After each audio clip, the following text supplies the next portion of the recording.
What's up, nerds? Before we get into today's video, we want to congratulate the winner of our Baron Zemo Funko Pop giveaway. Them Nerds Superfan, Temmie is awkward. Enjoy the pop. Keep commenting, even if you're scaring away our other commenters. That's okay. Happens.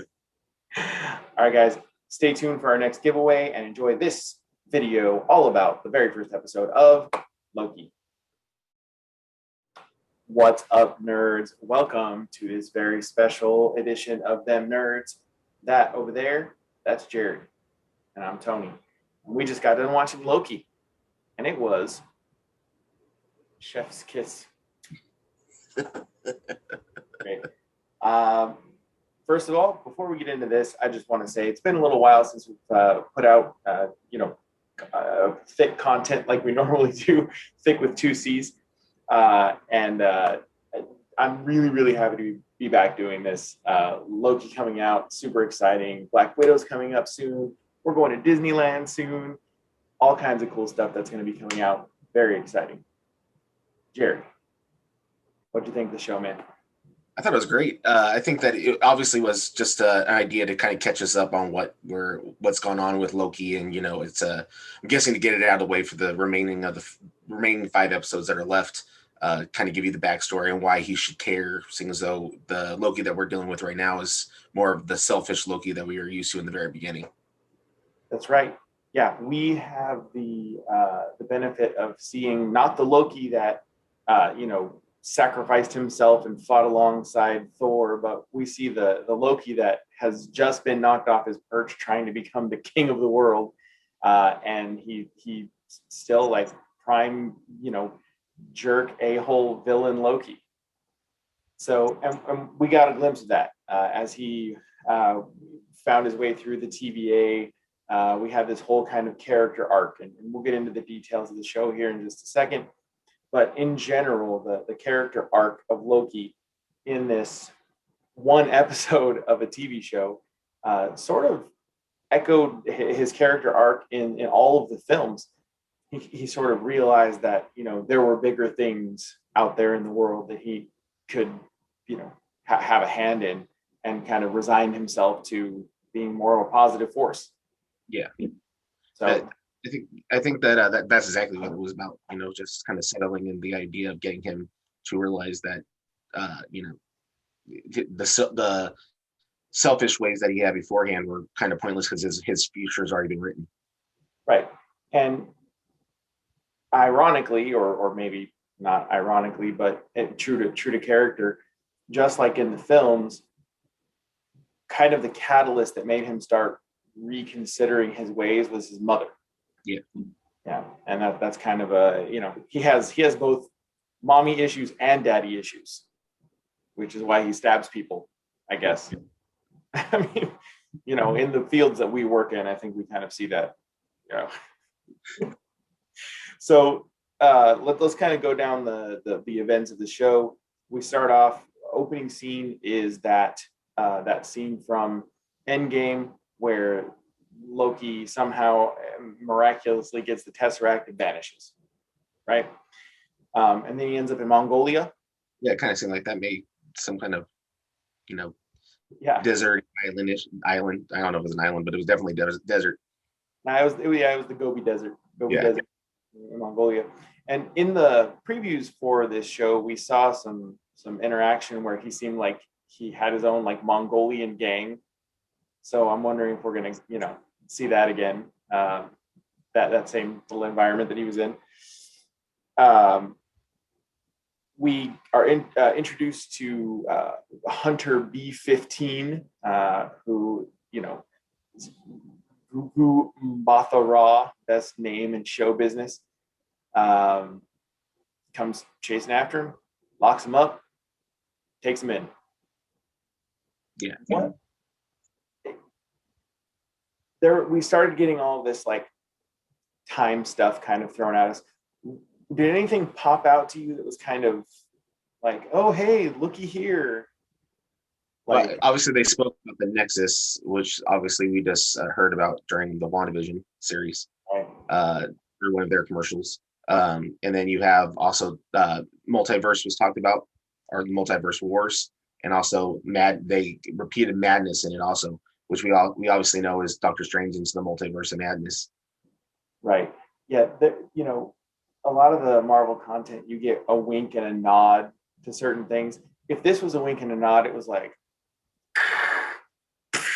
like the biggest wink and the biggest nod, like multiverse of madness, like really, really obvious.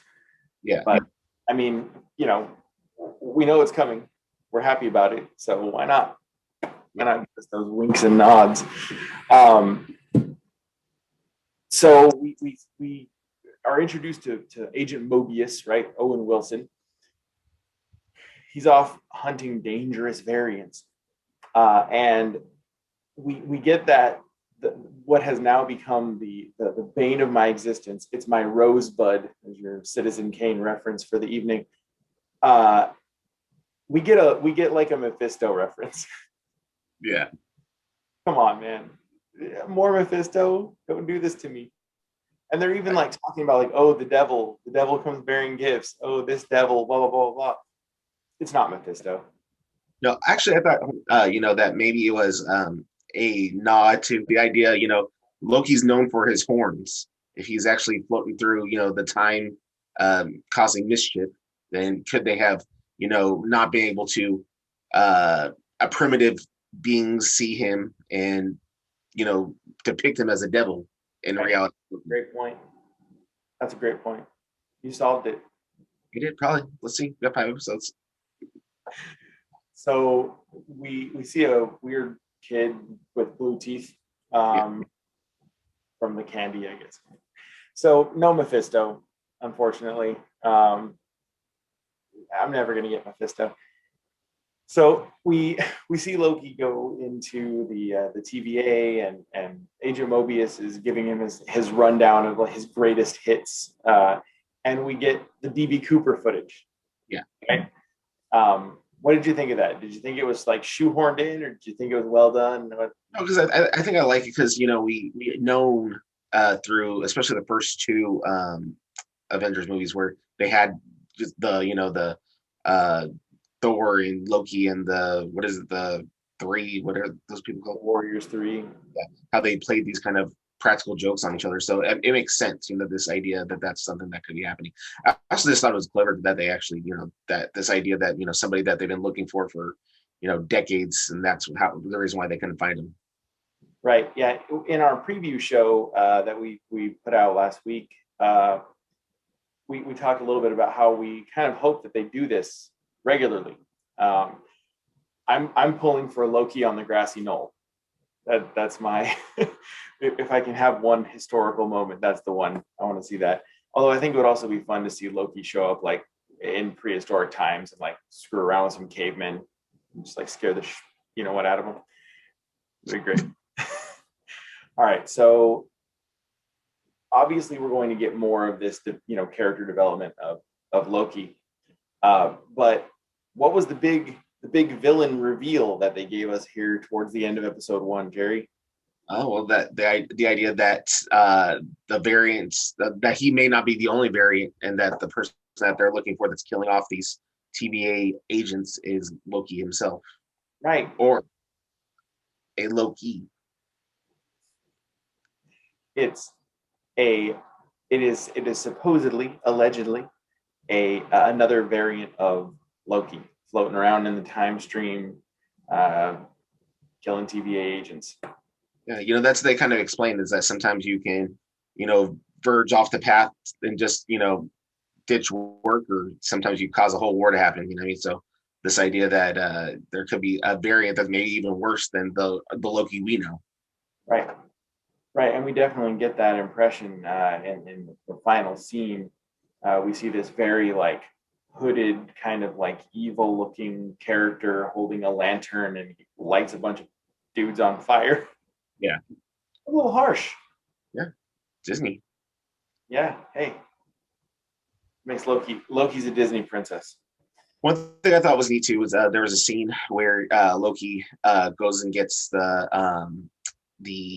Tesseract back, and he notices inside of the drawer that there's just like a ton of Infinity Stones inside of this drawer, and that Right. kind of mentions that everybody has them, like they just use it as paperweights, but because there's no magic allowed in the TVA, they're powerless. But what I really thought to myself is I need to go back and watch that again and look deeper inside that drawer and see what else is in there. Yes. Yeah, I liked how there were like 6 time stones just like floating around, Yeah. and one was like huge. Like, where are these coming from? I liked because in the comic books the TVA is populated. The employees of the TVA are mostly these literally faceless drones who just sit behind desks and do the work. Obviously, here they're not faceless, but they are still kind of these bureaucratic drone types. And I like how Casey, who is the main kind of like the guy behind the counter, um, he's like, I'm gonna gut you like a fish, and Casey's like, what's a fish? Yeah. Like these people are just they're literally just desk jockeys. They sit behind their desks and do nothing else other than TVA work. But he's an interesting character, and I'm calling it right now. If they do a show based off of Jimmy Woo, I want to see Casey as a side character Well, already. I was guessing that you said Casey, and that's the reason I said guessing. That the reason why they say that thing in the very beginning with Loki about "Are you a robot?" is that's how they keep those androids or whatever inside the building. They can't get out of the building because they'll disintegrate. So, so I kind of got the idea that maybe they don't get to leave as freely as the rest of them do. Yeah, that's a fair point. Then I kind of wondered the three Watchers of the Timeline reminded me very similar to when we got introduced in Guardians of the Galaxy, the Celestials. And so it made me wonder at what point, what in the future of the MCU, because we all know that this is going to really lead us deep into the phase 4 of the MCU. What will these three Watchers of the Timeline, how will they affect what's going on in the future? Right. We have to assume that there's going to be some sort of connection between them and the Celestials, and these kind of origins of the characters we know in the MCU. So definitely something to keep an eye out on there. Those I was trying to like make out their faces a little bit and like see if the paint like patterns look familiar to me or anything, but I'm sure there's some massive Marvel fan out there who probably is like, oh, I can't believe these guys didn't notice. And they're going to angrily, please do, guys. Leave a comment. Leave a comment below, even if it's angry and telling us how much of posers we are.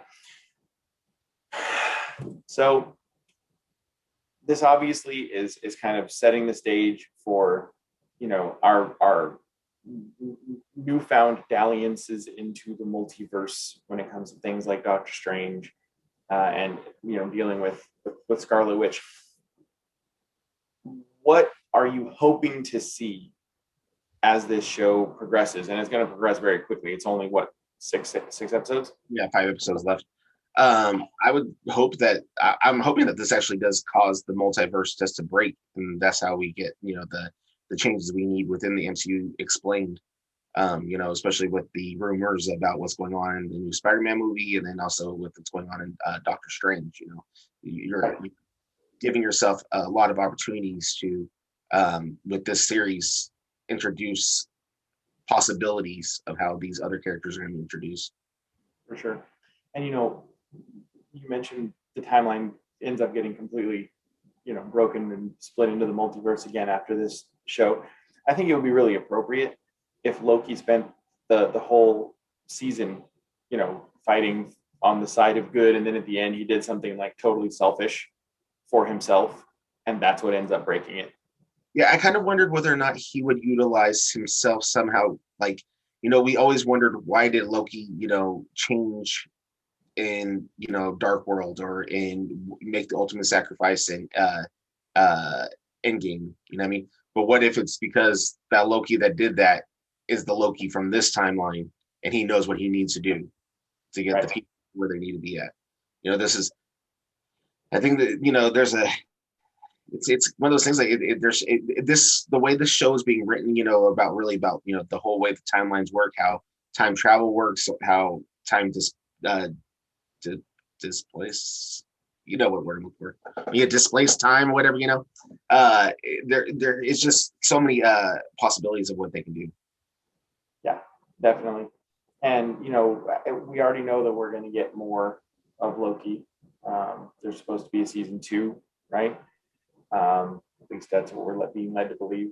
So this idea of Loki and his shenanigans, they don't have to reach a certain point. They can keep going, and they can split us off into all these different directions for the films and other TV shows. And I think it's going to be a really good vehicle for launching a lot of this stuff that the MCU is supposed to be branching off into.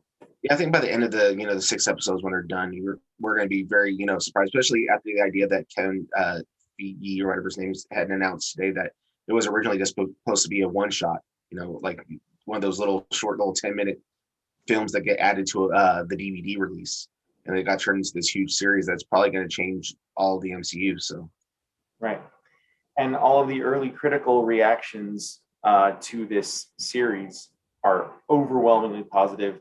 Many of them calling it the best of the 3, MCU series that have been put onto Disney Plus thus far. That's big praise, because Falcon and the Winter Soldier was amazing, and WandaVision was just, iconic.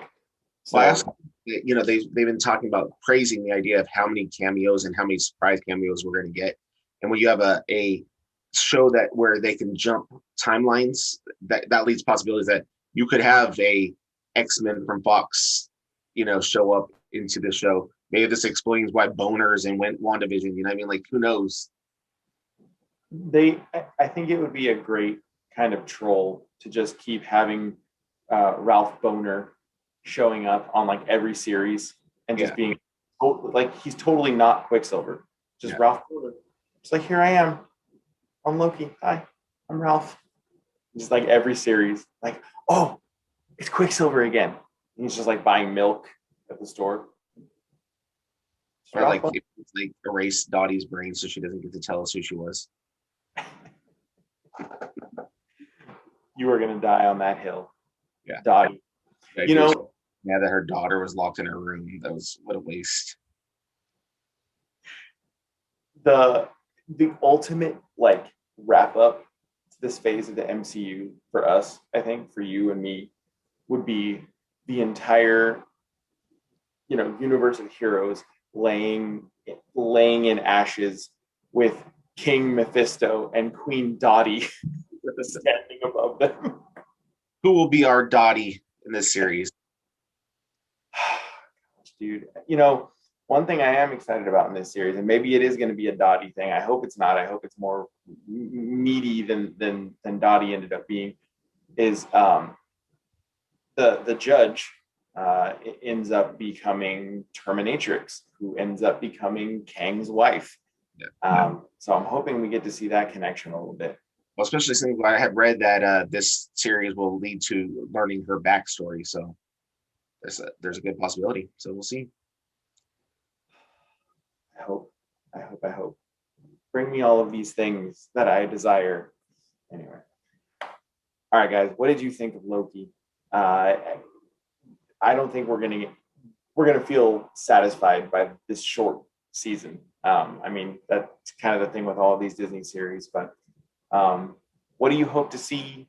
Was there anything that you saw in the first episode that was, surprising, shocking, gave you hope for what's going to come in the rest of the season or in the MCU as a whole? Let us know in the comments below. Don't forget to like, subscribe, follow us on social media at We Them Nerds on Twitter, Instagram, and Facebook. Check out our other videos at youtube.com/Them Nerds on YouTube. And that's it. Be good. Be good to each other. Be nerdy. Later, nerds.